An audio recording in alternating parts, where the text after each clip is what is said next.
Hi, my name is A Sokol, and uh, I'm recording this for our community health class.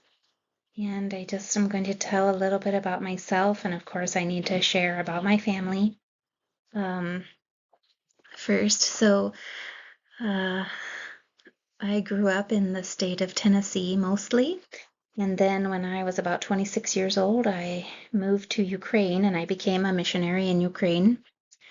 I have loved living there.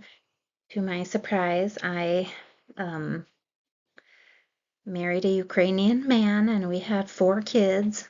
I'll talk more about that later.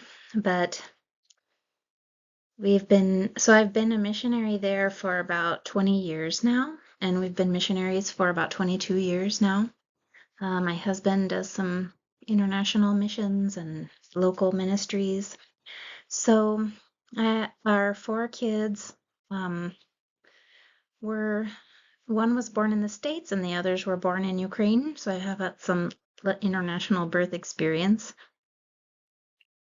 I just want to talk a little bit about how it made a big impact in my life to raise my children in Ukraine. It was a wonderful childhood for them and for all of us.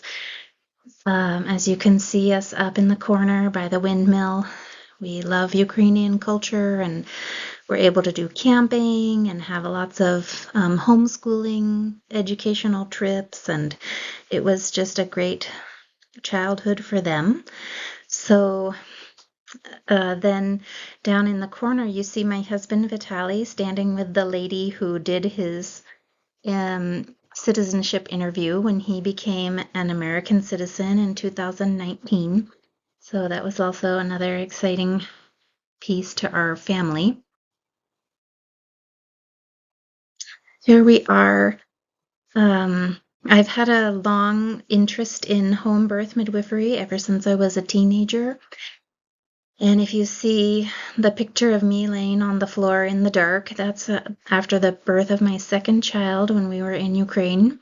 We had a birth with a midwife in the States for our first birth, and then a birth in Ukraine with our American midwife. She came over, and then the other 2 kids were unattended births in Ukraine. Then you see me holding up these papers, and I was studying. I became a childbirth educator. I became a doula, and I worked in Ukraine. I worked for internationals and for Ukrainians. I helped as a doula at home births and hospital births, and just had a lot of wide variety of experiences there.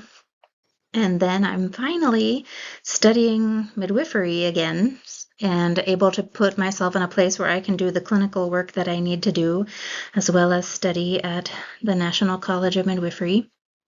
Then our lives really changed in the year 2022.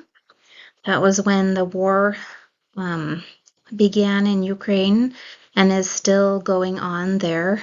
So we had left the country as a family because I had a missions trip doing birth work in Albania. So we were out of the country when all of this started, and you can see here our oldest child, Skyla. She is holding her dog that she got during the war. It's a very special dog to all of us and a big part of our family. So when the war started, she and my husband were doing lots of work with refugees, and we were helping people in our church who were staying and leaving. Then in that year, I was also able to, as a family, we moved to the Philippines and I studied there for a year and a half. That's our suturing class with my little headlamp. And we studied there for a year and a half, and now we're in the US and I'm in a home birth practice here, and we are doing well. Still hoping to go back to Ukraine and hoping the war will end. So thank you. That's a lot about my life. Bye.